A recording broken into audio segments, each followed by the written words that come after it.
Jemaat yang dikasihi Tuhan Yesus, selamat pagi.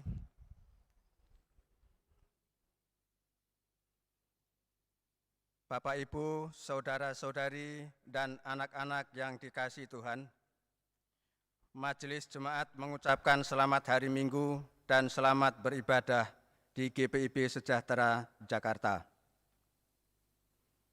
Kiranya kesetiaan beribadah kita menjadi tanda ungkapan syukur nyata melalui kehidupan persekutuan yang membawa berkat bagi kehidupan kita dan sesama.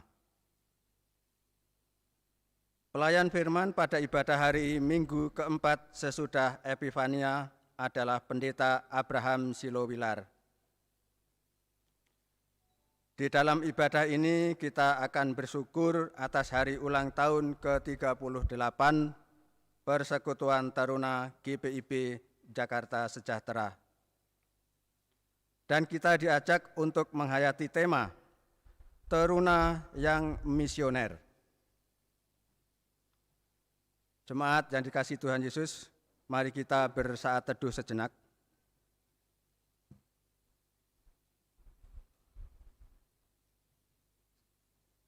Selesai.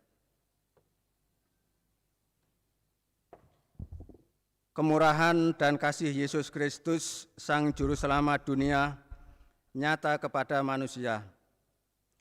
Dia menyelamatkan bukan karena perbuatan baik yang telah kita lakukan, tetapi karena rahmat-Nya serta pembaharuan yang terus-menerus dikerjakan oleh Roh Kudus, yang telah dilimpahkannya bagi kita umat manusia.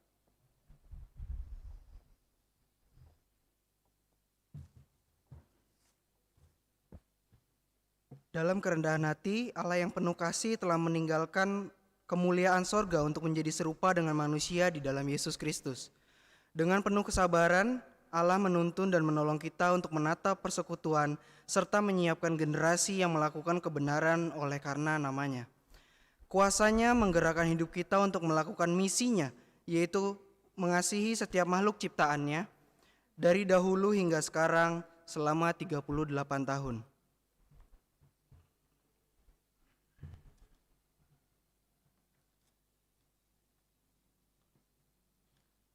Jemaat, mari kita bangkit berdiri menghadap Allah yang kasih setianya tidak pernah berkesudahan.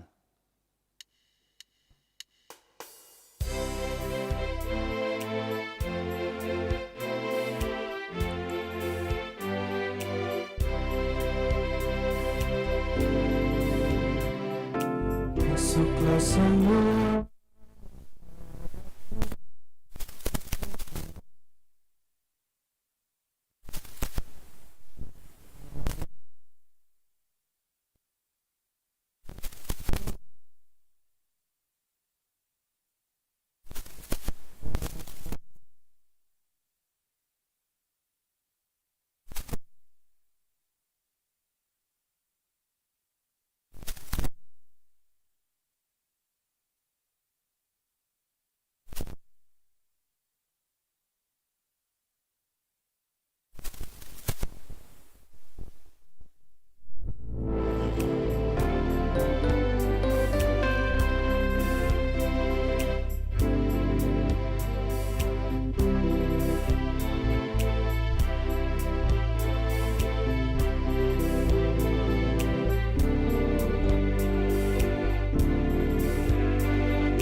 Bapak, Ibu, Saudari yang Tuhan Yesus kasihi,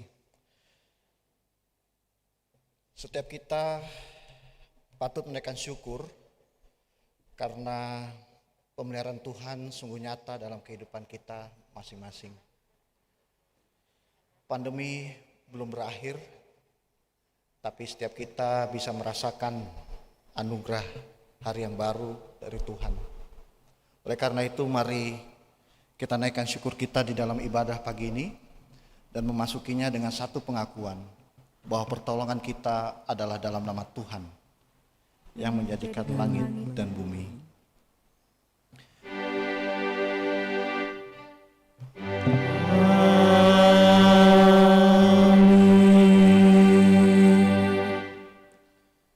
Dan sekalipun aku membagi-bagikan segala sesuatu yang ada padaku, bahkan menyerahkan tubuhku untuk dibakar, tetapi jika aku tidak mempunyai kasih, sedikit pun tidak ada faedahnya bagiku. Kasih karunia dan damai sejahtera melimpahi kamu oleh pengenalan akan Allah dan akan Yesus Tuhan kita. Dan melimpah atasmu juga.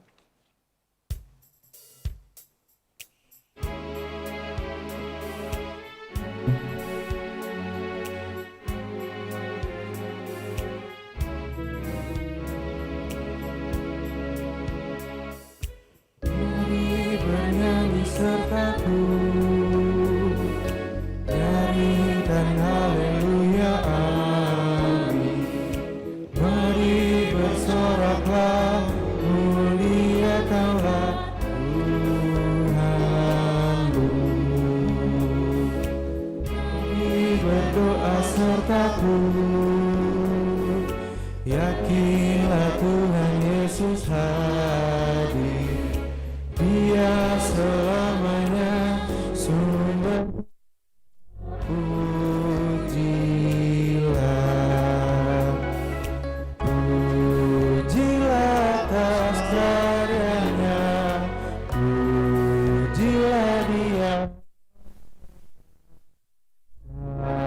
Bapa Putra.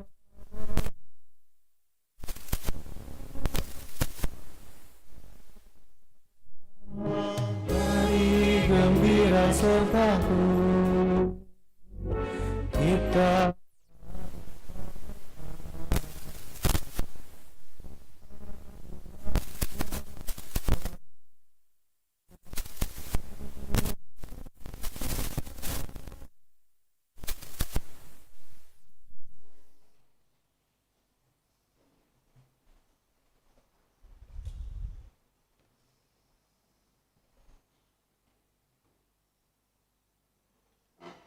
Jemaat yang dikasihi Tuhan, mari kita masuk dalam doa di pagi hari ini.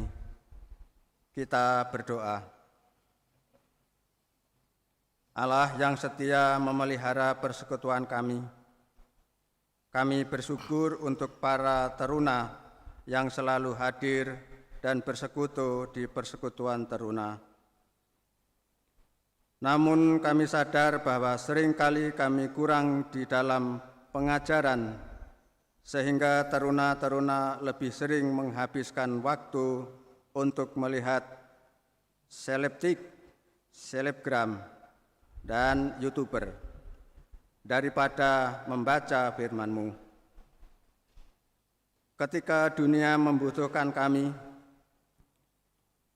malah lebih sibuk menghabiskan waktu dengan memposting kebaikan di dunia maya, bukan melakukan kebaikan di dunia yang nyata.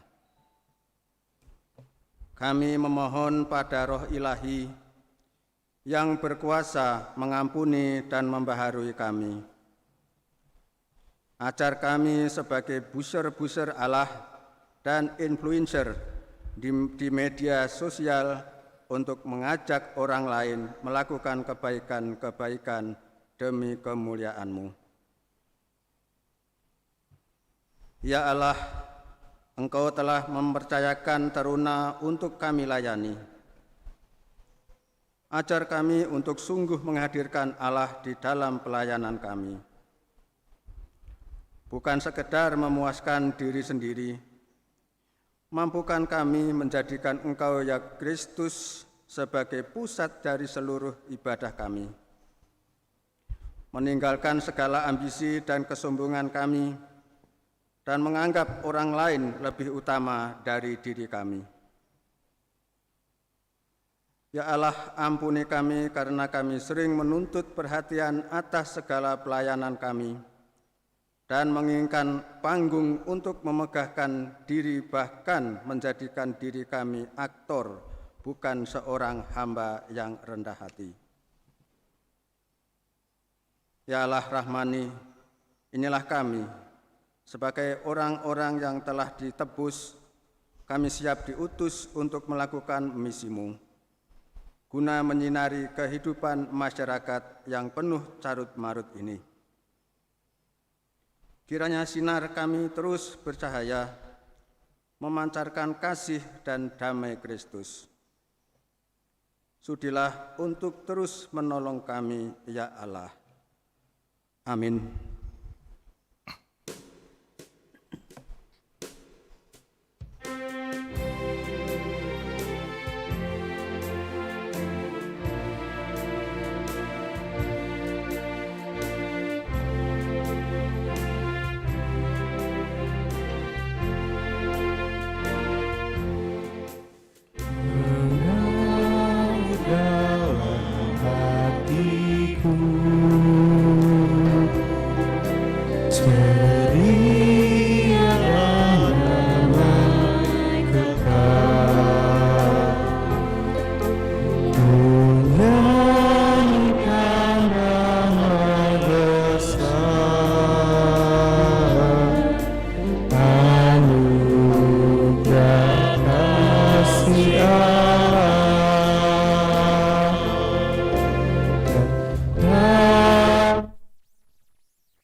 Sebelum kita masuk dalam pemberitaan firman, kita akan mendengarkan saksian pujian yang dinaikkan oleh Pelkat PT GPB Sejahtera.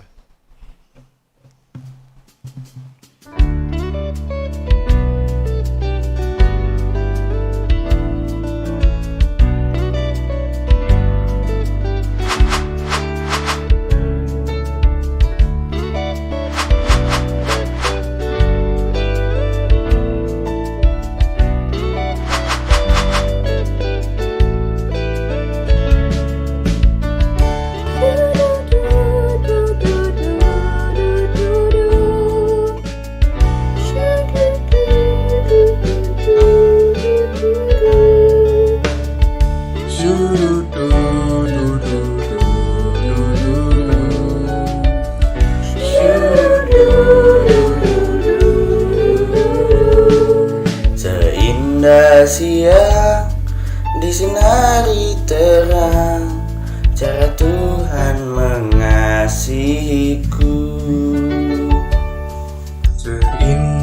petang dengan angin sejuk, cara Tuhan mengasihiku.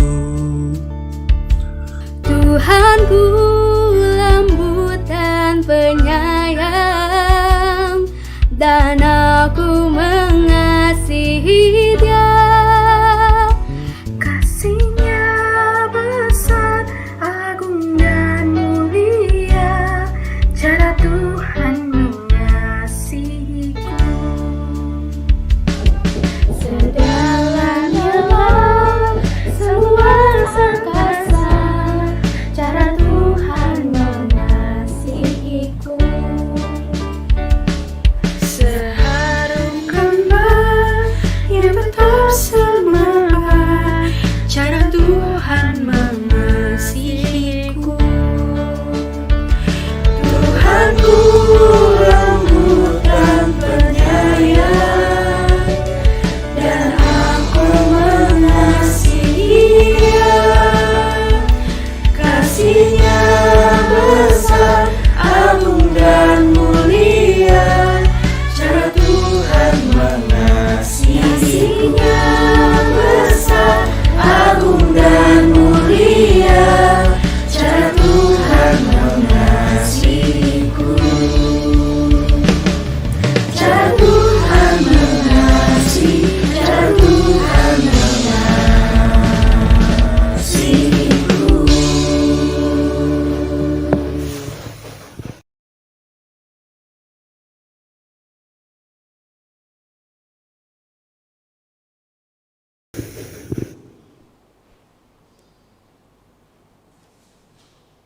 Mari kita masuk dalam pemberitaan firman. Mari kita berdoa.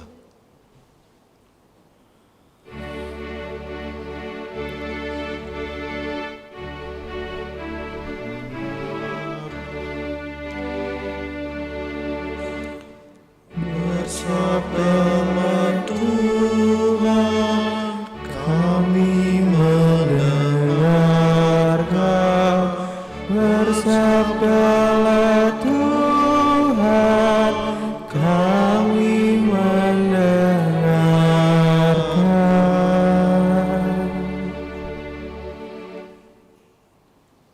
Umat Tuhan, mari berdiri. Untuk bersama-sama mendengarkan firman Tuhan yang dibacakan dari Alkitab. Haleluya.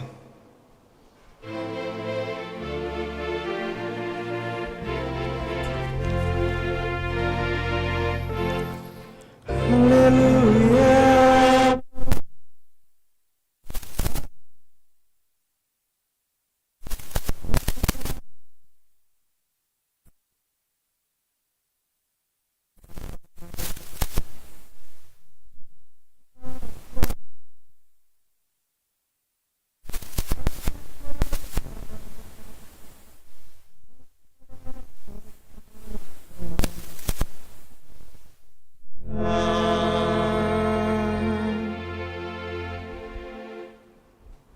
Bacaan Alkitab hari ini terambil dari Markus 10 ayat 17 sampai dengan 22 yang mengatakan,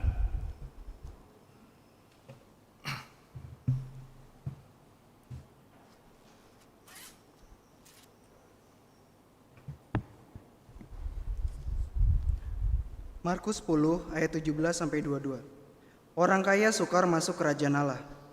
Pada waktu Yesus berangkat untuk meneruskan perjalanannya, datanglah seorang berlari-lari mendapatkan Dia, dan sambil bertelut di hadapannya ia bertanya, "Guru, yang baik, apa yang harus kuperbuat untuk memperoleh hidup yang kekal?"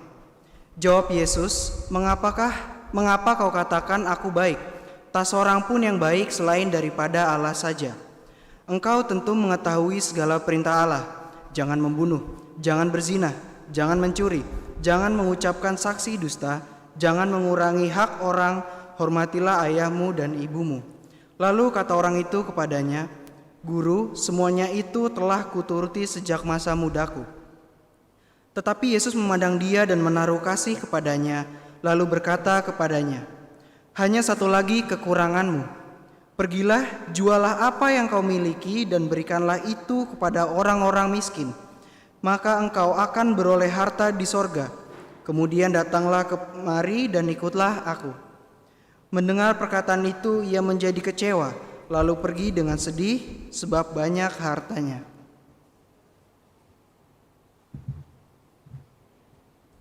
Demikian pembacaan Alkitab hari ini.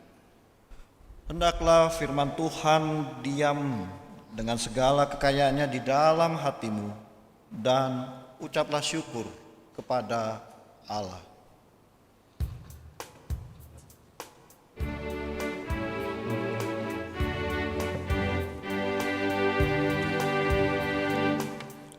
Kepadamu puji-pujian, pada syukur dan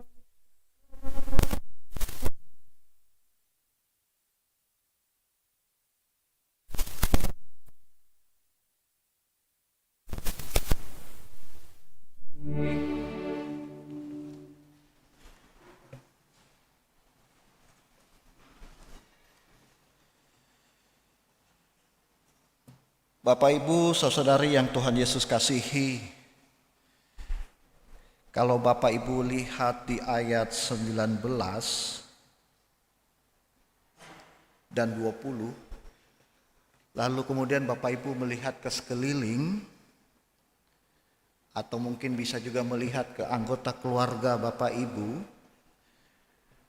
kira-kira apakah ada teruna-teruni yang karakternya tergambarkan di ayat 19?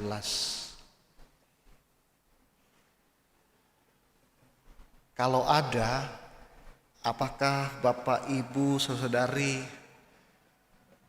terpikirkan untuk menjodohkan teruna-teruni yang Bapak Ibu miliki di keluarga dengan teruna yang seperti ini? Kalau Bapak Ibu lihat 19-20 ini kan gambarannya ideal banget. Siapa sih yang gak mau punya anak mantu, tidak pernah membunuh, kaya, pintar, dan semua karakter yang baik ada di dalamnya. Kira-kira masa iya ada yang menolak mau jadikan orang seperti ini anak mantu? Adakah yang menolak?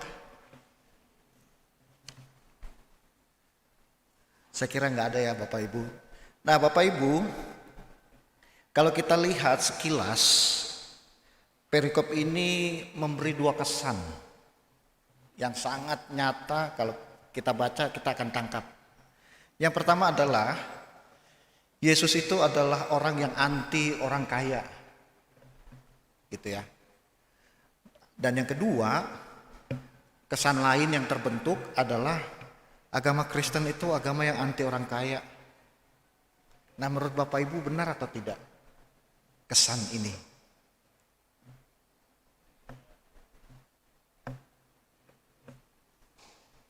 Ada yang mau menanggapi? Apakah benar Yesus anti orang kaya? Nah, pertanyaan ini Bapak Ibu mengajak Bapak Ibu untuk melihat bahwa dalam pembacaan kitab suci kita tidak cukup hanya mendapatkan kesan. Kita tidak boleh berhenti pada kesan. Ketika kita membaca lalu kesan muncul, jangan berhenti di situ. Tetapi masuk lebih dalam. Nah, dalam rangka masuk lebih dalam itu Bapak Ibu, saya mengajak Bapak Ibu untuk merenungkan setidaknya ada 4 pertanyaan refleksi. Yang pertama adalah mengapa orang kaya yang baik ini itu mencari hidup yang kekal? Kan dia sudah menjalani kehidupan yang sangat baik, sangat ideal. Tapi kenapa masih mencari hidup yang kekal? Dan yang kedua, mengapa mencarinya ke Yesus? Gitu ya. Dan yang ketiga, kalau Bapak Ibu lihat di ayat 21, Yesus merespon orang kaya yang baik itu dengan ungkapan bahwa engkau akan beroleh harta di sorga, yang pertama. Lalu yang kedua, Yesus memberi syarat untuk mengikutinya. Dan yang ketiga, Yesus meminta orang kaya yang baik itu mengikuti dia. Mengapa Yesus meresponnya dengan 3 hal itu? Dan yang terakhir, bagaimana perikop ini menolong kita merenungkan HUT Pelkat yang sedang dirayakan saat ini. Nah, jadi Bapak Ibu, 4 pertanyaan tersebut akan kita eksplorasi agar kita tidak jatuh ke dalam kesan-kesan, tapi kita masuk ke dalam sehingga kita dapat memahami sebetulnya perikop ini bicara apa, gitu ya. Nah, untuk memulainya Bapak Ibu, saya akan menyebutkan ada 4 kalimat kunci yang penting sebagai penuntun untuk kita memasuki perenungan ini. Yang pertama adalah hidup yang kekal. Itu di ayat 17. Yang kedua, orang baik. Ayat 18, Yesus disebut orang baik. Dan ayat 20, orang kaya ini adalah orang kaya yang baik. Karena dia bisa menjadi kaya tanpa terlibat di dalam praktek kriminal. Setidaknya perikop kita mengatakan itu. Karena dia sudah menjalankan segala perintah Taurat sejak mudanya. Dan yang ketiga, beroleh harta di sorga, ayat 21, dan terakhir mengikuti Yesus dan syaratnya. Nah, kalau melihat ini Bapak Ibu, saya akan mulai dengan menanyakan Bapak Ibu, kira-kira ketika Bapak Ibu bicara hidup yang baik, apa yang Bapak Ibu miliki di dalam benak?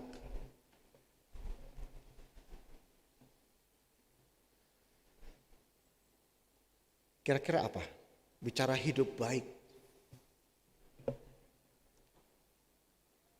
Ada?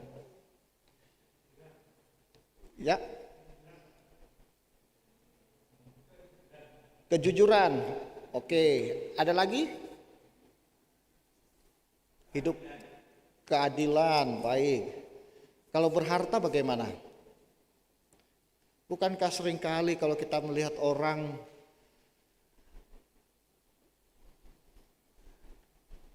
tidak bisa dipungkiri Bapak Ibu, harta itu juga menjadi referensi untuk menunjukkan orang ini baik atau tidak. Gitu kan? Walaupun kita juga tahu bahwa itu bukan ukuran satu-satunya dan bukan ukuran mutlak. Gitu ya. Misalnya kalau orang yang baik, dia kerja keras, tekun dan seterusnya, maka dia bisa nabung, dan kemudian ketika dia berhasil orang bilang tuh contoh dia dong. Pinter kerjanya, kelola uangnya baik, dia orang baik, gitu kan? Nah, yang kedua Bapak Ibu, taat orang tua. Ini kan sejak kecil ditanamkan pada anak-anak. Kalau besar nanti jadi orang yang taat orang tua, lalu kemudian berguna bagi masyarakat dan seterusnya lah, kira-kira gitu. Tapi yang penting adalah ketaatan terhadap orang tua itu menjadi salah satu karakter orang baik. Dan yang ketiga setidaknya menurut saya, karir yang sukses. Karena bagaimanapun Bapak Ibu, masyarakat kita itu masyarakat yang menempatkan orang-orang dengan karir sukses itu sebagai citra baik. Sehingga kalau melihat orang yang kerjanya serabutan itu dianggap gak baik. Atau kerjanya lari sana lari sini itu dianggap tidak baik gitu ya. Nah kira-kira seperti itu. Tetapi Bapak Ibu, kalau Bapak Ibu melihat perikop ini, ternyata orang kaya ini punya kategori hidup yang baik yang berbeda gitu ya. Setidaknya dari perikop ini kita melihat bahwa hidup baik itu menurut orang kaya di perikop ini itu di bumi, di dunia ini dan di sorga, gitu ya. Jadi hidup baik ini bukan hanya ada yang sekarang, tapi juga di sorga. Sehingga ia termotivasi untuk bertanya kepada Yesus tentang hidup yang kekal. Itu di ayat 17. Tetapi kalau Bapak Ibu melihat respon Yesus adalah engkau akan mendapatkan harta sorga. Gitu ya. Nah jadi Bapak Ibu, ketika bicara hidup yang baik itu tidak hanya tentang kehidupan sekarang, tapi kehidupan setelah kehidupan di sini, setelahnya apa? Gitu ya. Nah, oleh karena itu Bapak Ibu, ketika kita melihat percakapan antara Yesus dengan orang kaya ini, maka kita melihat setidaknya ada ketidakpuasan diri yang dimiliki oleh orang kaya. Tampaknya dia bergumul. Dia sudah punya semuanya, dia sudah cukup baik secara moral, tapi kok hidup saya ada yang kurang. Iya kan? Sehingga ia mencari Yesus. Gitu ya. Dan kedua, selain ada yang kurang atau dia tidak puas, orang kaya ini terlihat seperti punya hasrat mengejar kesempurnaan. Jadi hidup ideal itu berbeda dengan hidup sempurna. Orang kaya ini udah hidup ideal, secara moral baik, secara harta banyak, gitu ya. Tetapi dia merasa belum sempurna hidupnya. Dia ingin kesempurnaan. Oleh karena itu dia mencari Yesus, gitu ya. Nah, Bapak Ibu, ada hal yang menurut saya di sini berjalan bersamaan. Di satu sisi, potret orang kaya ini menampilkan sesuatu yang sangat manusiawi, bahwa setiap kita juga ingin selalu sempurna. Sehingga ada orang yang mengatakan bahwa oh dia itu perfeksionis. Kira-kira seperti itu kan. Dan juga di saat yang bersamaan manusia itu selalu punya rasa tidak puas atas apa yang sudah dimiliki. Sehingga mau lebih. Gitu ya.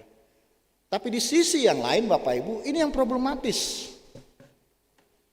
Problematisnya adalah karena orang kaya ini menggambarkan suatu cara, suatu pendekatan untuk mencari apa yang sempurna itu dengan paradigmanya sebagai orang kaya. Dan ini yang problematis Bapak Ibu. Sehingga Yesus menangkap paradigma ini, Yesus menangkap cara berpikir ini, sehingga Yesus menyebutkan kamu akan mendapatkan harta di sorga. Nah, kenapa ini problematik Bapak Ibu? Kalau Bapak Ibu lihat, ketika misalnya ada seseorang sudah sedemikian lama bergelut dalam dunia bisnis, katakanlah 20, 30 tahun, 40 tahun, maka Bapak Ibu ketika bicara dengan orang tersebut, Bapak Ibu kan terlihat atau dapat merasakan bahwa orang ini memang benar-benar pebisnis. Setidaknya cara berpikirnya kelihatan. Bisa begitu enggak? Atau misalnya Bapak Ibu kalau ketemu tentara yang sudah puluhan tahun jadi pasukan khusus, Bapak Ibu akan bisa melihat cara berpikirnya yang khas tentara. Segala sesuatu tegas, segala sesuatu nggak boleh ada toleransi, disiplin, kira-kira seperti itu. Dan kalau ada tidak disiplin, ada hukuman. Gitu ya. Jadi tentara punya karakter yang khas cara berpikir, pebisnis juga punya cara berpikir. Dan orang kaya ini membawa cara berpikirnya di dalam mencari hidup yang kekal. Nah, cara berpikir orang kaya yang pebisnis ini adalah segala sesuatu bisa dimiliki. Pertama, kedua, ada uang, segala sesuatu bisa dibeli. Sehingga Bapak Ibu, kalau Bapak Ibu melihat respon Yesus, engkau akan mendapatkan harta di sorga, maka Bapak Ibu akan melihat tampaknya orang kaya ini sedang menempatkan hidup yang kekal itu seperti properti, seperti proyek ekonomi yang dengan saya yang miliki, apa yang saya miliki saya bisa dapatkan. Dan ini yang problemnya Bapak Ibu. Bahwa hidup yang kekal itu bukan proyek ekonomi. Dan juga bukan properti. Seperti Bapak Ibu punya uang, Bapak Ibu bisa beli rumah, dan kemudian rumah itu bisa milik Bapak Ibu. Hidup yang kekal bukan seperti ini. Oleh karena itu Bapak Ibu, ketika kita merenungkan perikop ini, maka kita akan melihat setidaknya dari jawaban Yesus di ayat 21, kita akan mendapatkan setidaknya beberapa petunjuk tentang hidup yang kekal.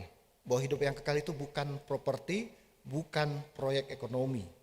Yang pertama, ketika bicara hidup yang kekal, Bapak Ibu akan melihat ayat 21. Di sana disebutkan tentang pengorbanan diri. Syarat yang diajukan Yesus, juallah segala milik harta bendamu, itu sebenarnya mau bicara pengorbanan. Hidup yang kekal itu bukan jual beli. Bukan kamu punya sesuatu lalu kamu bisa beli dan kamu dapatkan. Tidak. Hidup yang kekal itu adalah pengorbanan diri. Secara spesifik lebih lanjut Yesus mengatakan pengorbanan diri kepada mereka yang terpinggirkan. Jadi jual lalu hasilnya beri ke orang yang tersisih. Jadi ini bicara pengorbanan diri ketika kita bicara hidup yang kekal. Lalu yang kedua, hidup yang kekal bicara tentang pengabdian seumur hidup.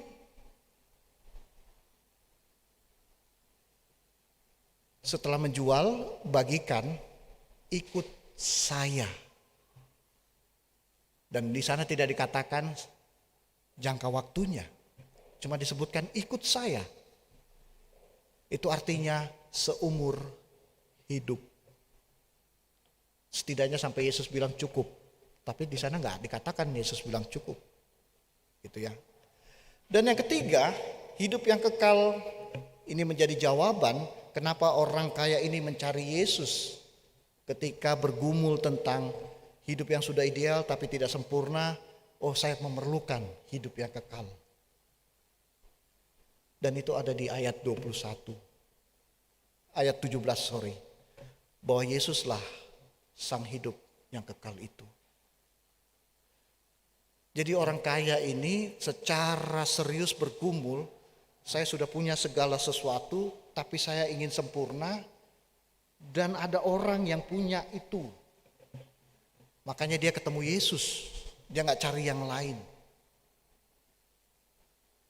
Gitu ya. Tetapi Bapak Ibu, 3 hal ini belum cukup. Harus ditambah yang keempat. Yang keempat adalah, yang keempat ini bisa Bapak Ibu dapatkan ketika Bapak Ibu melihat konteks dari seluruh kitab Injil. Nah, untuk itu Bapak Ibu, ada 2 buku yang menurut saya bisa menolong untuk mendapatkan jawaban keempat. Yang pertama adalah buku yang ditulis oleh Warren Carter, The Roman Empire and the New Testament. Dan kemudian yang kedua, buku yang ditulis oleh John Dominic Crossan, God and Empire, Jesus Against Rome. Kedua buku ini ingin mengatakan bahwa pewartaan kerajaan Allah yang ada di setiap Injil itu memiliki latar belakang konteks kerajaan Roma. Dan lebih lanjut, kedua buku ini mengatakan bahwa ada pertarungan besar antara kerajaan Roma dengan kerajaan Allah yang diwartakan oleh Yesus.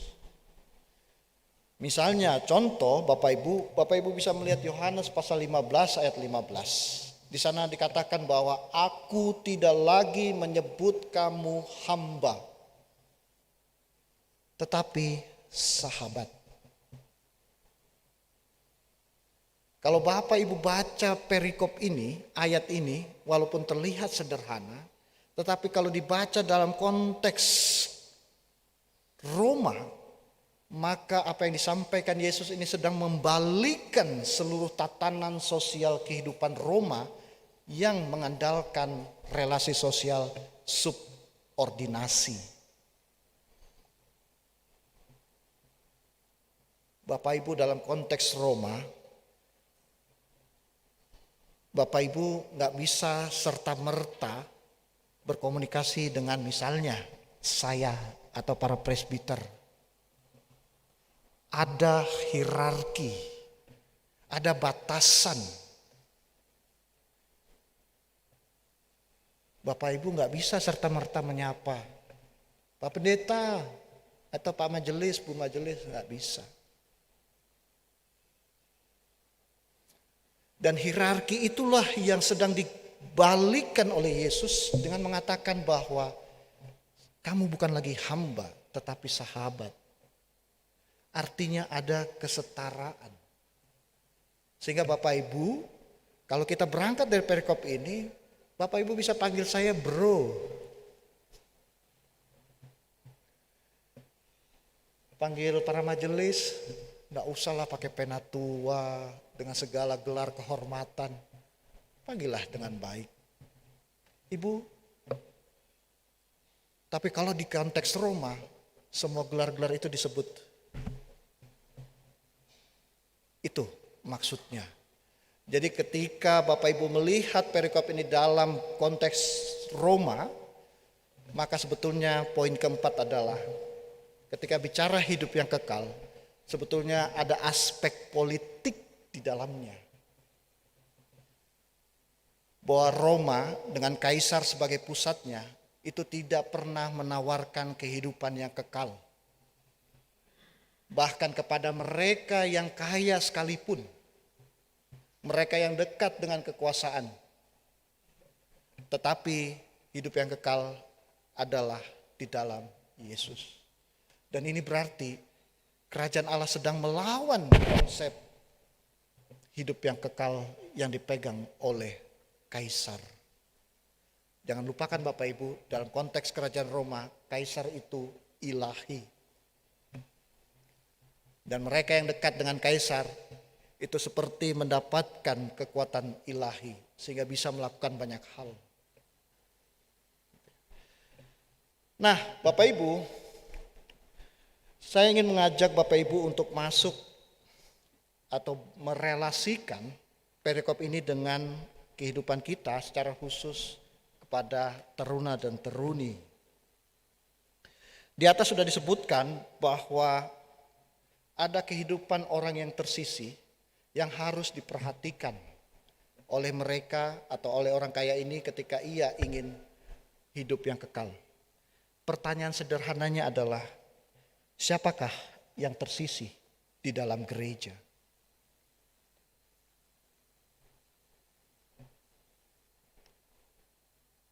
Apakah Bapak Ibu merasa tidak ada yang tersisihkan di dalam kehidupan bergereja?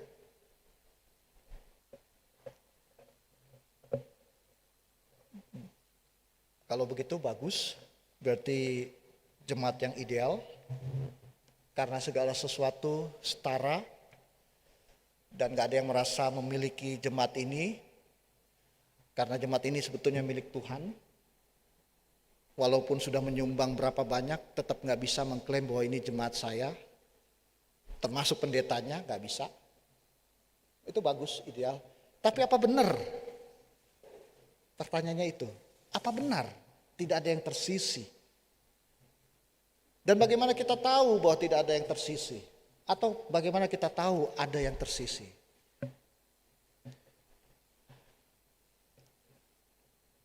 Kolega saya, Pendeta Joas Adi Prasetya, mengeluarkan satu istilah yang sangat khas untuk menjelaskan sistem bergereja yang berjalan di banyak tempat. Istilahnya adalah gerontarki. Mungkin agak baru Bapak Ibu dengar. Geron itu adalah orang tua, arki adalah pemerintahan. Jadi gerontarki adalah pemerintahan oleh orang tua.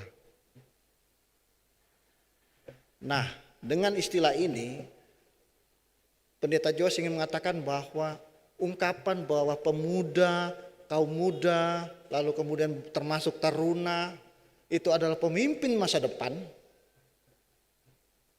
itu untuk mempertahankan dominasi orang-orang tua di gereja. Karena dengan istilah ini, anak muda tidak pernah dipersiapkan dan diizinkan memimpin gereja.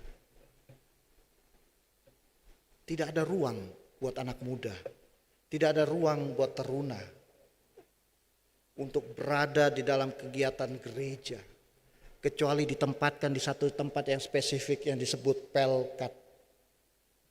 Di luar itu tidak ada.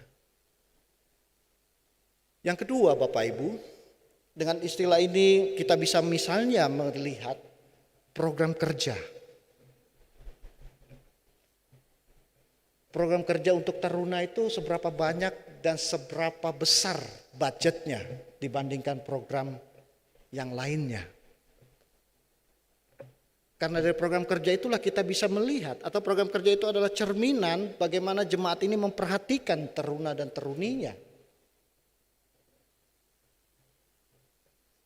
Bukankah ini pengalaman saya Bapak Ibu, ketika bicara program kerja, PA, PT, GP masukin program, lalu kemudian dibaca, dicoret.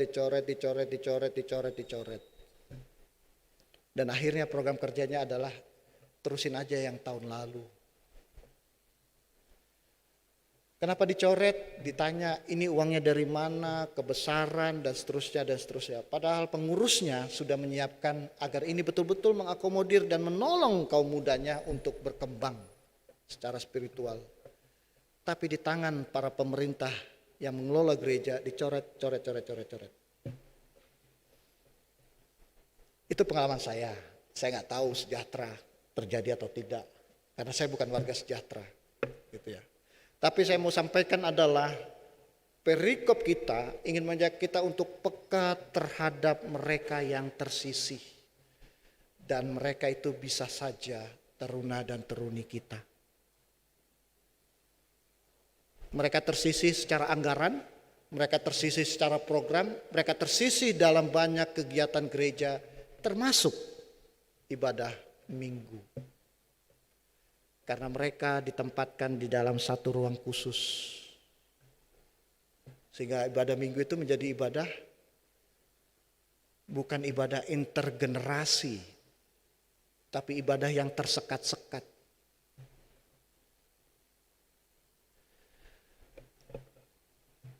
Selanjutnya Bapak Ibu, ketika kita bicara atau merenungkan perikop ini, maka kita ingin melihat secara khusus tema ini, apakah mungkin teruna-teruni kita menjadi misioner di tengah sistem pemerintahan yang menurut Pendeta Joas gerontarki?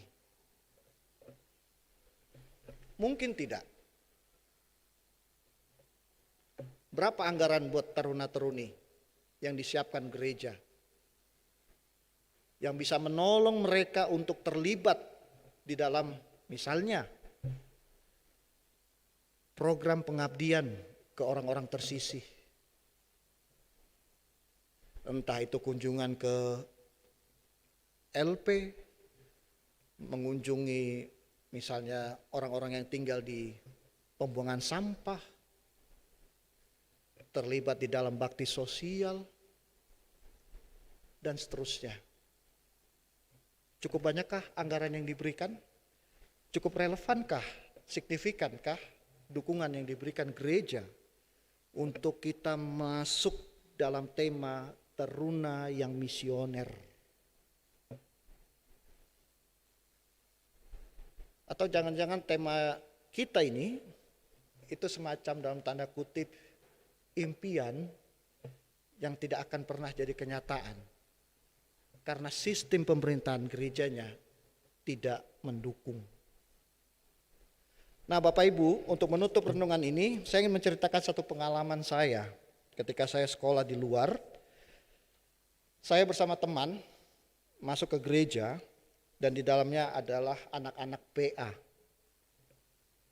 Lalu saya dan teman saya ini satu dari Nigeria diminta bercerita tentang kehidupan Indonesia seperti apa, kehidupan beragamanya seperti apa, kehidupan di gerejanya seperti apa, secara khusus gereja saya. Nah, Bapak Ibu, saya bercerita, teman Nigeria ini bercerita. Lalu hal yang menarik adalah Bapak Ibu, ternyata yang sedang dilakukan adalah anak-anak PA ini disiapkan untuk jadi pemimpin di dalam memutuskan bantuan gereja ini mau dikasih kemana.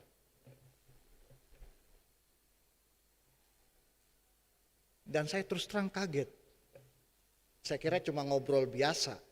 Ternyata tidak. Setelah presentasi, anak-anak yang banyak itu dikasih bendera, lalu kemudian ditanya, bantuan mau diberikan kemana? Angkat bendera. Artinya Bapak Ibu, pengalaman itu mengatakan bahwa sejak dini gereja menyiapkan anak-anaknya untuk peka, terlibat, dan berkontribusi di dalam keputusan gereja.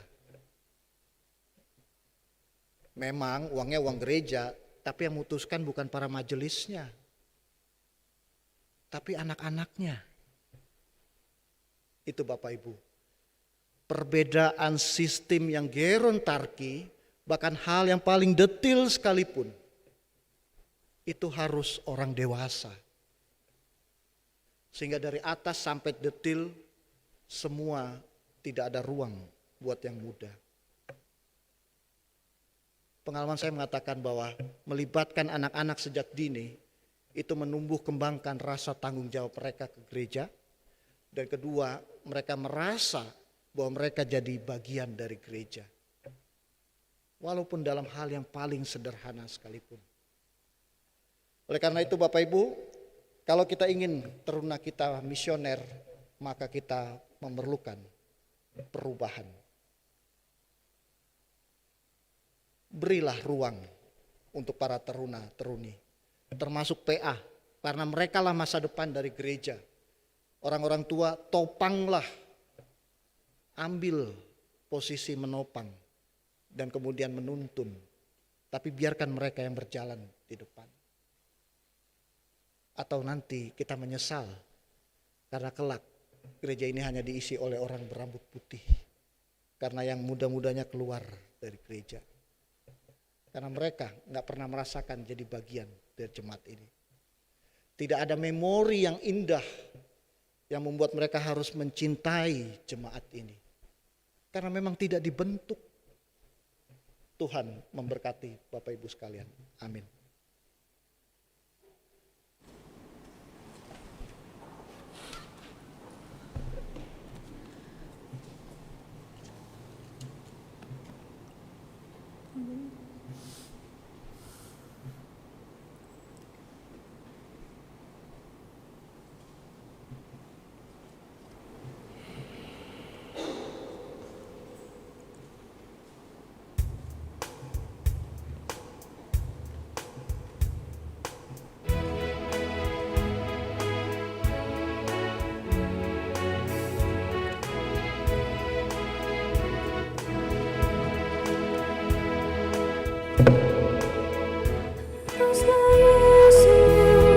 Sepenuhnya hidup di dalam diriku, dalam kata dan tindakan, waktu tidur atau jaga, Yesus hidup dalamku.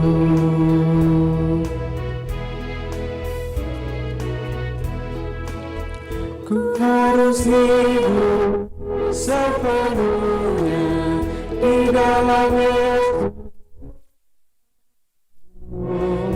dalam kasih kebenaran, pengampunan, kekudusan, dalam Yesus hidupku.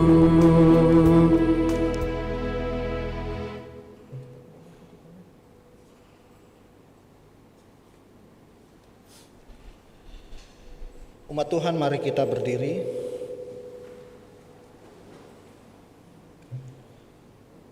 Untuk bersama-sama mengikrarkan pengakuan iman rasuli, hendaklah masing-masing berkata, Aku percaya kepada Allah, Bapa yang Maha Kuasa, Khalik langit dan bumi, dan kepada Yesus Kristus, anaknya yang tunggal, Tuhan kita, yang dikandung daripada Roh Kudus, lahir dari anak darah Maria, yang berita di bawah pemerintahan Pontius Pilatus, salibkan, mati dan kuburkan, turun dalam kerajaan maut. Pada hari yang ketiga, bangkit pula antara mati, naik surga, Bapa yang Maha Kuasa, akan datang dari sana untuk menghakimi orang yang hidup dan yang mati.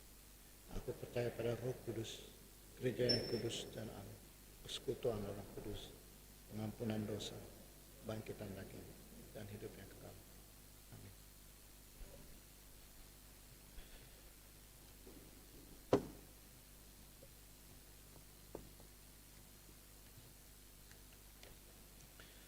Umat Tuhan, mari kita satu di dalam doa. Kita menaikkan syafaat kita. Mari kita berdoa.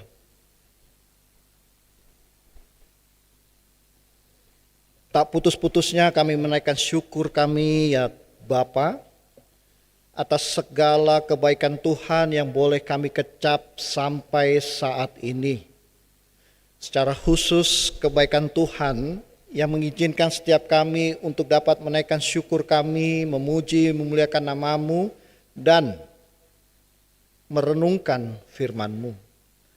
Biarlah firman yang telah ditaburkan dapat bertumbuh dan berbuah di dalam kehidupan setiap kami. Sehingga orang-orang di sekitar kami dapat merasakan buah-buah iman percaya kami kepada Engkau. Di tengah syukur kami juga ingin membawa segenap pergumulan yang sedang dialami oleh anggota persekutuan kami. Kami membawa Bapak Adrianus Manusiwa, Bapak Nyong Laturake, Ibu Leila Piris, Pendeta Emeritus Metan Vanuan, Saudara Beni Lisapali, Saudari Riana Anakota, Ibu Elizabeth Yanuarti, Ibu Konstans Rehata, Bapak Cornelis Koro, Ibu Ruth Pikaulima, dan mereka yang sedang bergumul di dalam sakit penyakit dan yang merindukan pemulihan. Kami membawa ke hadapan-Mu Bapak Ergultom, Ibu Buce Manusiwa, Ibu Sujatmi Sihaan, Ibu Neti Samosir, Ibu Yohana Leimena, Bapak Agus Sutarwo, Bapak Paul Mamoto, Bapak Petrus Suharyono, Ibu Yusi Kurniawati, Ibu Silalahi, Ibu Tambunan, Ibu Basuki, Ibu Yulin Lomboan, Ibu Ena Mabel, Ibu Citra Tehupeuri, Ibu Sudaryanto, Ibu Roni Ramadhani, Ibu Leni Patiata, Ibu Karla Watimena, Ibu Evelyn Pati, Ibu Darmila Benjamin, Ibu Dwiyanti Pati Tata, Bapak Luki Kesaulia, Bapak Andreas, dan Ibu Susana. Di dalam kerendahan hati kami memohon ya Bapa, kiranya Engkau berkenan melihat setiap pergumulan yang sedang dialami oleh masing-masing anggota persekutuan kami yang telah kami sebutkan nama mereka sebelumnya. Biarlah segala doa-doa yang dinaikkan, kerinduan yang disampaikan mereka, bahkan yang masih tersimpan di dalam hati, biarlah Tuhan berkenan untuk melawat setiap kerinduan-kerinduan tersebut. Dan di dalam kerendahan hati kami memohon Tuhan berkenan untuk mengabulkan setiap kerinduan-kerinduan tersebut. Sehingga anggota persekutuan kami ini sungguh-sungguh dapat merasakan dan menghayati bahwa di dalam pergumulan mereka, Tuhan tidak pernah meninggalkan mereka. Tuhan bersama dengan mereka dan bahkan Tuhan peduli dengan mereka. Kami juga ingin membawa setiap pergumulan dari setiap kami yang saat ini hadir di dalam ibadah. Tuhan juga kiranya di dalam kerendahan hati kami memohon Engkau juga berkenan untuk melawat kehidupan dari setiap kami. Di antara kami ada yang bergumul dengan kerinduan, meningkatkan kualitas hidup, dalam bentuk mendapatkan promosi di dalam pekerjaan, keberhasilan di dalam proyek-proyek yang diusahakan, dan berbagai hal yang sudah disiapkan dan dirancang. Oleh karena itu ya Tuhan, berkenanlah untuk campur tangan di dalam setiap hal yang sudah disiapkan. Dan segala hal yang dikerjakan oleh tangan dan kaki kami, biarlah juga Tuhan memberkati apa yang kami kerjakan sampai saat ini. Kami juga berdoa bagi mereka yang merindukan pasangan hidup ataupun keturunan. Biarlah Tuhan hadir di dalam pergumulan dari setiap orang yang bergumul akan hal tersebut. Dan biarlah Tuhan memberikan petunjuk agar mereka dapat melihat kehadiran Tuhan dan berjalan bersama dengan Tuhan. Termasuk ketika Tuhan berencana lain dari apa yang telah mereka harapkan. Biarlah mereka dikuatkan dan dimampukan untuk dapat menjalani kehendak Tuhan tersebut. Kami juga bergumul, menyerahkan pergumulan dari bangsa dan masyarakat kami ya Tuhan. Secara khusus yang belum selesai di dalam menuntaskan pandemi COVID-19 ini. Biarlah Tuhan bersama dengan setiap orang yang telah Tuhan pilih dan tetapkan untuk bekerja siang dan malam, baik tenaga medis, aparat pemerintah, bahkan para menteri dan presiden serta wapres. Biarlah mereka senantiasa diberi kekuatan oleh Tuhan, mereka dijaga di dalam tugas tanggung jawab mereka, dan terlebih anggota keluarga mereka dijauhkan dari mara bahaya. Dan biarlah setiap kami juga, seluruh anggota persekutuan kami, juga Engkau sertai di dalam kami menapaki hari-hari di tengah bayang-bayang pandemi yang belum berakhir. Dan biarlah segala kebaikan Tuhan yang nyata, yang boleh kami rasakan dalam 1 minggu terakhir, Tuhan juga berkenan untuk memberikannya pada minggu yang baru, yang akan setiap kami masuki. Biarlah di minggu yang baru Engkau memelihara kami, menjauhkan kami dari mara bahaya, dan tetap memberikan sukacita keutuhan keluarga seperti yang kami alami di minggu yang lalu. Kami mensyukuri untuk kebaikan Tuhan yang nyata di dalam persekutuan Taruna GPIB. 38 tahun Tuhan telah menyertai bersama dengan anggota persekutuan kami, para teruna-teruni, dan biarlah Tuhan di tahun yang baru, tahun yang telah Tuhan siapkan untuk dimasuki oleh para teruna dan teruni kami, biarlah kebersamaan dengan Tuhan tetap nyata di sepanjang tahun yang akan dilalui. Dan biarlah Engkau memberkati setiap pengurus yang bertanggung jawab di dalam melayani, mengelola, dan mengembangkan pelayanan bersama para teruna-teruni kami. Biarlah Tuhan berikan hikmat kebijaksanaan, kekuatan, dan kesehatan agar tugas dan tanggung jawab dapat dilakukan dan ditunaikan dengan sebaik-baiknya. Kami berdoa untuk hal-hal baik yang sudah disiapkan jemaat ini, baik itu diakonia, pelayanan mingguan, kunjungan, bahkan hal-hal lain yang sudah disiapkan di dalam program kerja mereka. Biarlah Tuhan memberkati setiap orang yang telah Tuhan pilih dan tetapkan untuk terlibat di dalam pelayanan ini. Sehingga melalui program-program yang telah disiapkan dan dijalankan, bukan hanya warga jemaat ini yang merasakan kehadiran Tuhan, kepedulian Tuhan, dan pemeliharaan Tuhan, tapi biarlah dimanapun kami berada, para tetangga kami dan orang-orang yang ada di sekitar kami dapat merasakan kehadiran dan pemeliharaan Tuhan melalui kami. Dan biarlah hal-hal lain yang sedang disiapkan oleh jemaat ini, termasuk tim kerja penyusunan program kerja anggaran, Tuhan juga bersama dengan mereka, sehingga melalui mereka dan tim didapatkan suatu program yang sungguh-sungguh menghadirkan Tuhan di tengah jemaat ini dan di tengah masyarakat. Dan bagi anggota persekutuan kami yang masih diliputi oleh duka karena kepergian orang terkasih, biarlah Tuhan juga bersama dengan mereka, dan biarlah Tuhan menjadi penghibur yang sejati melalui mereka yang telah Tuhan pilih untuk mendampingi, untuk mengunjungi, untuk mendoakan, dan hal-hal lain yang diperlukan di dalam proses pemulihan dari masa duka. Dan biarlah Tuhan, kami menyerahkan hari baru yang telah Tuhan siapkan bagi setiap kami untuk kami masuki. Biarlah Tuhan bersama dengan kami di hari yang baru, di sepanjang minggu yang baru yang telah Tuhan siapkan.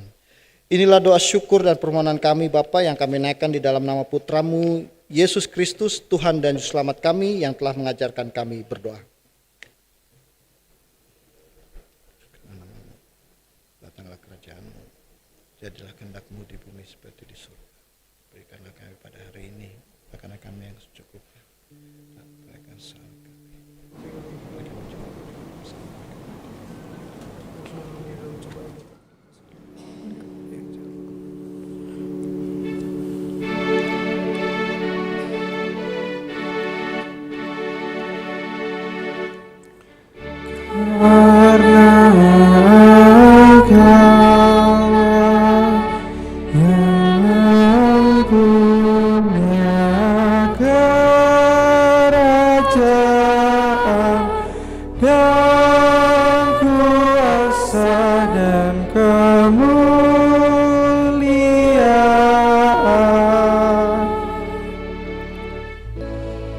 Sampai selama-lamanya.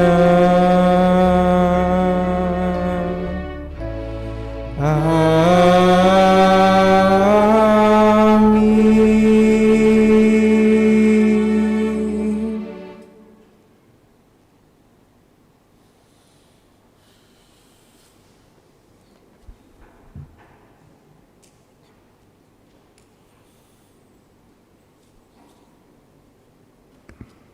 Jemaat yang dikasihi Tuhan, Majelis Jemaat menyediakan satu kotak tambahan yang dikhususkan untuk saudara-saudara kita yang saat ini sedang mengalami bencana, yaitu di Sulawesi dan di Kalimantan. Dan untuk kotak khusus tambahan dimulai dari tanggal 31 Januari sampai dengan tanggal 7 Februari. Dan nanti untuk pemberian persembahan akan dipandu oleh Majelis Jemaat. Mari kita bersyukur atas kasih dan anugerah Tuhan. Mari mempersembahkan hidup kita pada Tuhan karena kasih-Nya yang besar yang dilimpahkannya kepada kita. Kasih setianya ditunjukkannya dari satu generasi ke generasi berikutnya. Firman Tuhan dalam Nas Alkitab 1 Tawari 29 ayatnya yang ke-17 yang menyatakan, Aku tahu ya Allahku bahwa Engkau adalah penguji hati dan berkenan kepada keikhlasan. Maka aku pun mempersembahkan semuanya itu dengan sukarela dan tulus ikhlas. Dan sekarang umat-Mu yang hadir di sini telah kulihat memberikan persembahan sukarela kepadamu dengan sukacita. Tuhan memberkati saudara dan persembahan saudara. Nyanyian jemaat, Gita Bakti 84 bait 1 dan 2, inilah ungkapan syukurku.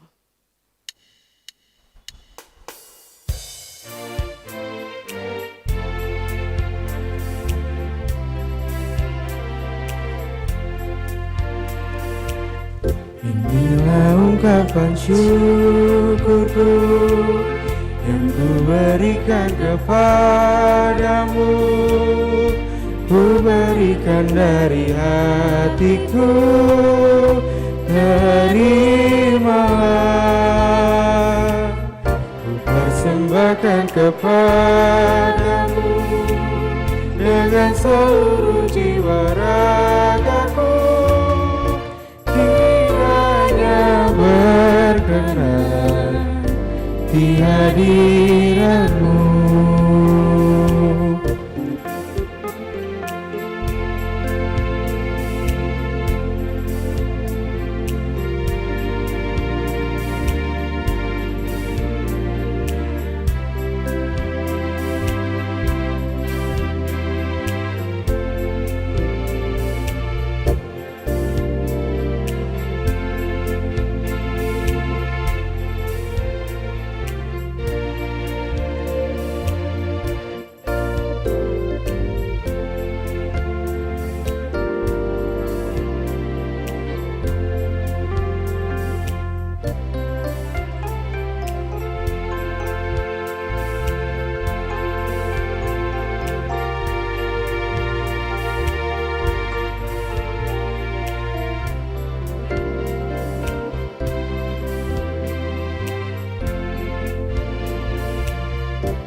alat di tangan-Mu untuk menyalurkan kasih-Mu di dunia.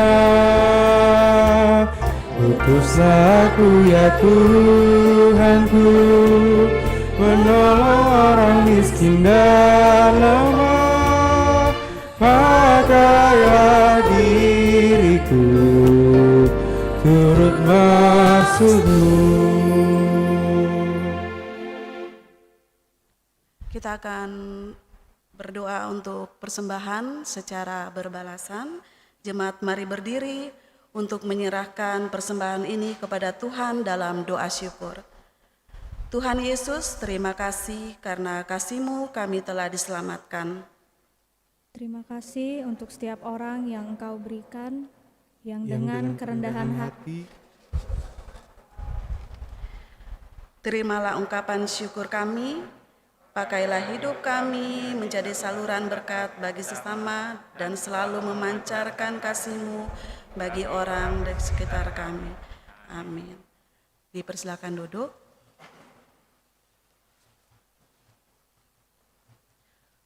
Pokok warta Minggu 31 Januari 2021. Sebagai wujud tanggung jawab kita membangun pelayanan dan kesaksian, disampaikan informasi sebagai berikut. Ibadah peneguhan dan pemberkatan perkawinan. Diinformasikan kepada seluruh warga jemaat untuk pertama kali bahwa jika tidak ada halangan atau keberatan yang sah, maka akan dilaksanakan pemberkatan peneguhan perkawinan terhadap pasangan Saudari Kristiani Sihombing, putri dari almarhum Bapak Marudut Sihombing dan Diaken Ibu Ati Narti, warga jemaat GPIB Sejahtera, dengan Saudara Shane Anthony Steberis, putra dari Bapak David Tony Steberis dan Ibu Barbara Elaine Robinson, anggota gereja Egmondwijk Salvation Army. Peneguhan dan pemberkatan perkawinan dilaksanakan pada hari tanggal Sabtu 13 Februari 2021 waktu 10.00 tempat GPIB Sejahtera. Bantuan rutin diakonia. Diberitahukan kepada seluruh penerima bantuan diakonia bahwa sehubungan dengan pandemi wabah COVID-19, maka ibadah rutin diakonia bulan Januari 2021 ditiadakan. Bantuan diakonia tetap dan dapat diambil di gereja GPIB Jemaat Sejahtera pada hari tanggal Jumat 5 Februari 2021 jam 12 sampai dengan jam 13 WIB. Mohon perhatian bagi penerima santunan diakoni. Berita duka cita.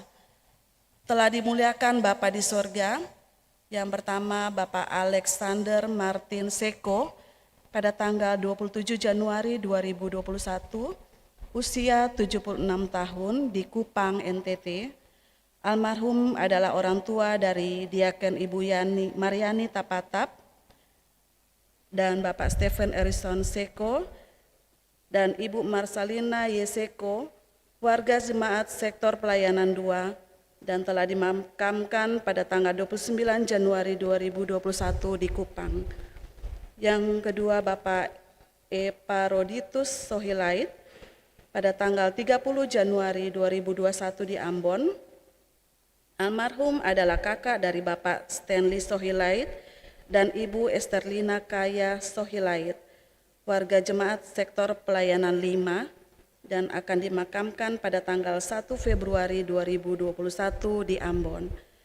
Presbiter dan warga jemaat mengucapkan turut berduka cita kiranya Tuhan Yesus memberikan kekuatan dan penghiburan bagi keluarga yang ditinggalkan. Ucapan selamat ulang tahun dan ulang tahun perkawinan. Presbiter dan segenap warga jemaat mengucapkan selamat hari ulang tahun dan selamat hari ulang tahun perkawinan bagi Bapak Ibu Saudara-saudari yang telah menerima anugerah pertambahan usia dan usia perkawinan dari tanggal 31 Januari sampai dengan 6 Februari 2021. Tuhan Yesus memberkati.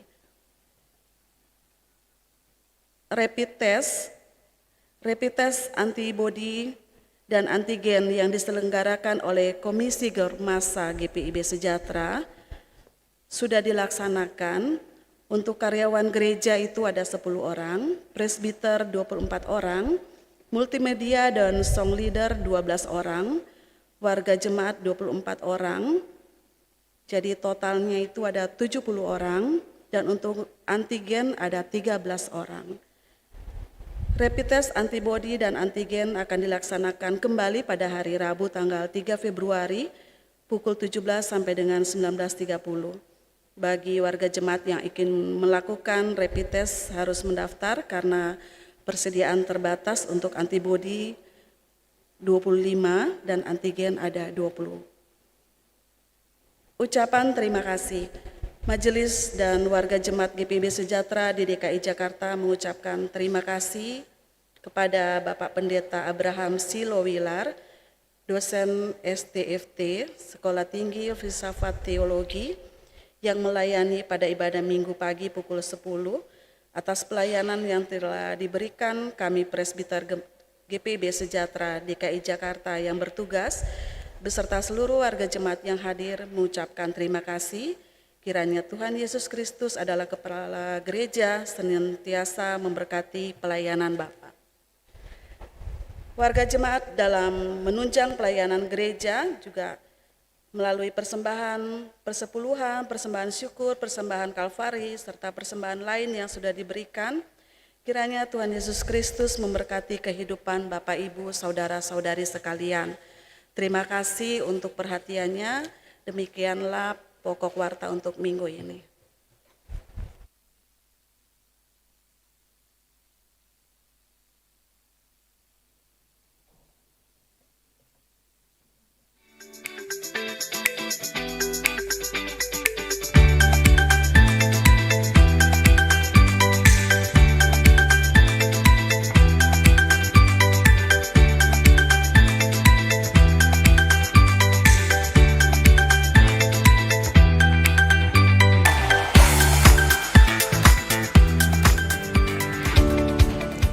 Shalom, tahukah kita bahwa tema yang diusung untuk merayakan HUT ke-38 Pelkat PT adalah teruna yang misioner. Apa sih teruna yang misioner itu? Teruna yang misioner adalah teruna yang telah mengalami kasih Allah, sehingga terdorong untuk membagikan kasih tersebut kepada orang-orang di sekitarnya yang tidak mengenal Allah. Sebagai pewaris masa depan gereja dan bangsa, sobat teruna siap dibidikkan untuk melakukan aksi nyata dimanapun kalian berada. Di rumah, sekolah, di gereja, bahkan masyarakat luas.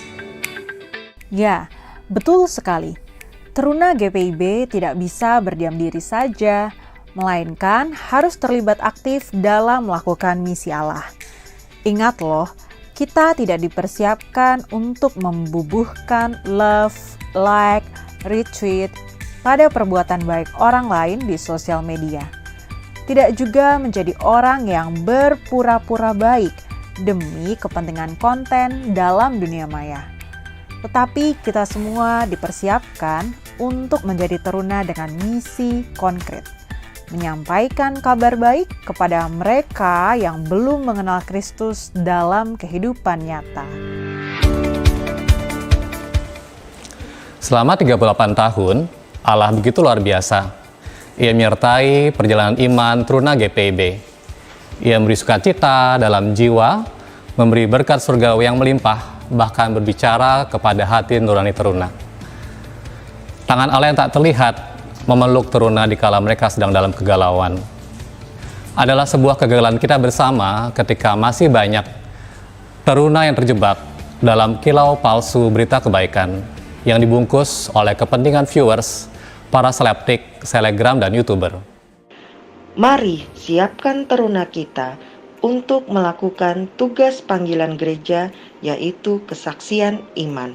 Kita persiapkan teruna GPIB melakukan kebaikan bukan untuk mendapatkan pujian dan kepentingan viewer, melainkan karena Allah yang telah lebih dahulu mengasihi kita, bahkan rela mati di kayu salib demi menebus dosa umat manusia. Rangkaian HUT ke-38 Pelkat PT tahun ini dikemas untuk mendorong para teruna yang sudah mengalami kasih karunia Allah untuk melanjutkan kasih tersebut dengan membagikannya kepada orang-orang di sekitar. Dengan demikian, mereka bercahaya dan orang yang melihat perbuatan baik mereka memuliakan Bapa yang di sorga. Kegiatan yang kita lakukan dalam Pesta Aneka Kreasi Teruna tahun ini diisi dengan kegiatan yang dinamakan Glowing and Growing. Teruna yang glowing dan growing adalah kegiatan berbagi kasih kepada remaja-remaja yang putus sekolah karena orang tuanya terkena dampak rasionalisasi akibat pandemi COVID-19. Dan juga kepada remaja-remaja yang minim fasilitas pembelajaran jarak jauh.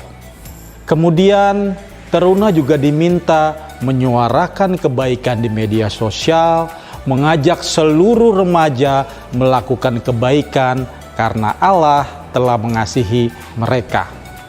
Kegiatan lainnya adalah melodi mercusuar yang dilakukan bersama-sama dengan teman-teman interfaith dengan melakukan aksi sosial memancarkan cahaya ke seluruh penjuru negeri layaknya sebuah mercusuar.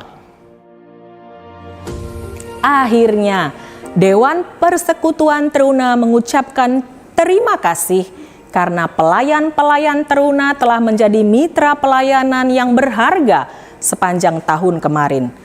Tahun yang penuh dengan pergumulan, tahun di mana kita berpegangan erat dan saling menguatkan, tahun di mana kita berkreasi di dalam keterbatasan, menari di dalam badai, tahun di mana rahmat Tuhan ada untuk kita. Mari kita rayakan hari ulang tahun ini dengan luapan kegembiraan, karena kita sungguh merasakan pemeliharaan Tuhan. Mari kita mengajarkan kepada teruna kita untuk melakukan kebaikan yang bermakna kekal. Sekali lagi, mengajarkan kepada mereka melakukan kebaikan di dunia nyata, bukan di dunia maya. Biarlah segala hormat dan kemuliaan hanya untuk Tuhan Yesus Kristus, Sang Pemilik pelayanan.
Berkembang tumbuh di dalam Kristus dengan dasar iman teguh.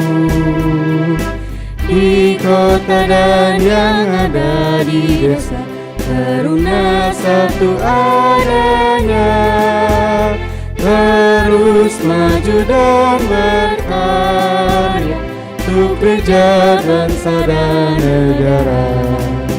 Bersyukur dan selalu berdoa dalam suka dan duka, hormat patuh pada ayah bunda, pada sesama.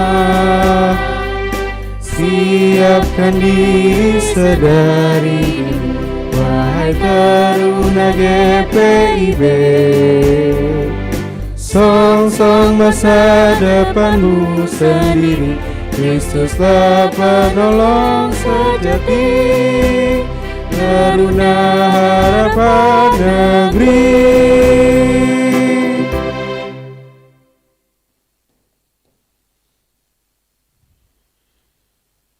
Umat Tuhan, pergilah, beritakanlah tentang kasih Allah yang sejati. Beritakanlah bahwa Dia hadir dalam dunia nyata maupun dunia digital. Kasih-Nya memampukan kita untuk hadir bagi sesama yang hidup dalam keterbatasan.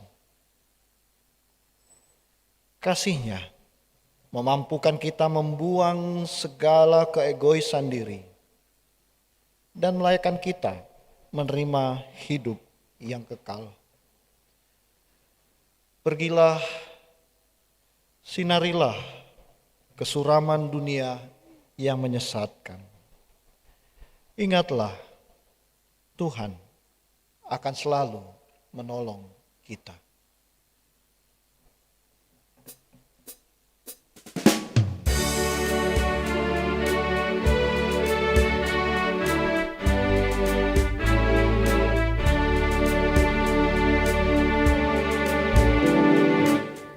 Yesus inginkan dirimu bersinarkan, agar seluruh dunia memujinya. Bawa cahayanya di tiap langkahmu, agar terangnya makin jauh tersebar di dalam perbuatanmu, di dalam perkataanmu. Ingatlah Kristus minta darimu, pancarkan sinar kasih-Nya kepada dunia yang gelap, supaya dunia mengagungkan nama-Nya.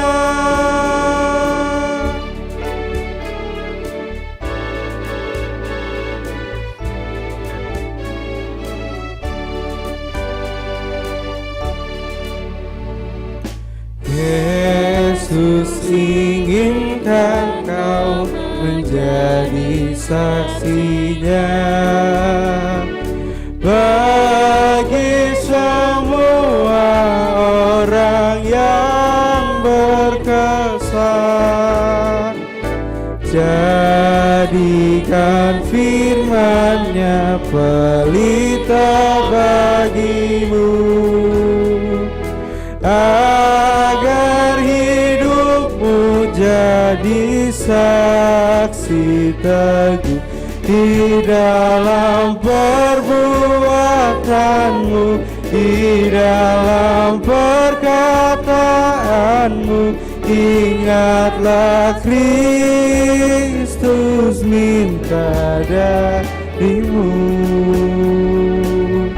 pancarkan sinar kasih-Nya kepada dunia yang gelap, supaya dunia mengagungkan nama-Nya.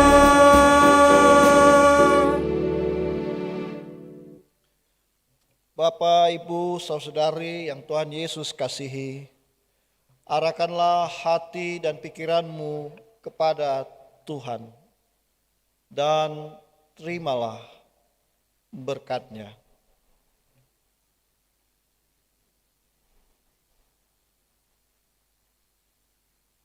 Tuhan memberkati engkau dan melindungi engkau.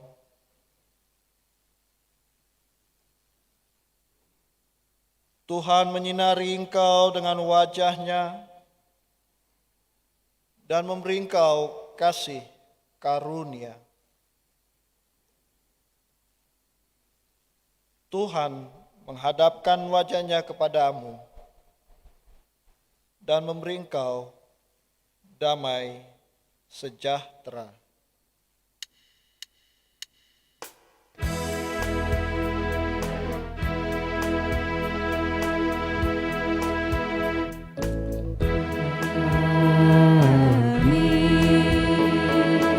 Amin.